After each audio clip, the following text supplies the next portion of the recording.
మహాశివరాత్రి రోజు నిద్రపోతే తప్పని తెలుసా? ఈ ఒక్క రాత్రి నిద్రపోకపోతే మీ బాడీ అండ్ బ్రెయిన్ లో ఒక అద్భుతం జరుగుతుంది. ఇది బిలీఫ్ కాదు, యోగా, సైన్స్, స్పిరిచువాలిటీ మిక్స్ అయిన రాత్రి ఇది. యోగిక్ ట్రెడిషన్స్ ప్రకారం శివరాత్రి రోజు నైట్ నార్దర్న్ హెమిస్ఫియర్ లో ప్లానిటరీ అలైన్మెంట్ వల్ల మన బాడీలో ఎనర్జీ అప్వర్డ్ మూవ్మెంట్ స్టార్ట్ అవుతుంది. ఆ టైంలో మనం పడుకుంటే మన స్పైన్ హారిజాంటల్ గా ఉంటుంది. అదే మెలకువగా ఉంటే మన స్పైన్ వెర్టికల్ గా ఉంటుంది. వెర్టికల్ స్పైన్ అంటే ఆ ఎనర్జీ మన బ్రెయిన్ వైపు మూవ్ అవడం. అందుకే శివరాత్రి రోజు మెడిటేషన్, ఓం నమ శివాయ అని చాంటింగ్ చేయటం చాలా పవర్ఫుల్. మైథాలజీ కూడా చెప్తుంది ఈ రాత్రి చాలా స్పెషల్ అని. Lord Shiva and Parvati union, consciousness and energy కలిసిన రాత్రి ఇది. సముద్ర మంథనంలో పాయిజన్ తాగినందుకు గ్రాటిట్యూడ్ గా డివోటీస్ అంతా రాత్రంతా మెలకుగా ఉండి శివుణ్ణి పూజిస్తారు. అంతేకాదు జ్యోతిర్లింగ అపియరెన్స్, ఫార్మ్ లేని, ఎండ్ లేని ఒక ప్యూర్ రియాలిటీని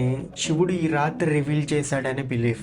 స్పిరిచువల్లీ నిద్ర అంటే ఇగ్నోరెన్స్, మెలకువ అంటే awareness. So message simple, life లో కూడా నిద్రలో ఉండకుండా అవేర్ గా ఉండు. ఈ ఒక్కరోజు నైట్ ఫాస్టింగ్, మెలకువగా ఉండటం వల్ల మైండ్ డిటాక్స్ అవుతుంది, బాడీ రీసెట్ అవుతుంది. అంతేకాదు ప్రతి టెంపుల్ లో కలెక్టివ్ పవర్ఫుల్ ఎనర్జీ అనేది జనరేట్ అవుతుంది. ఈ శివరాత్రికి జాగారం ఉండటానికి ట్రై చేయండి.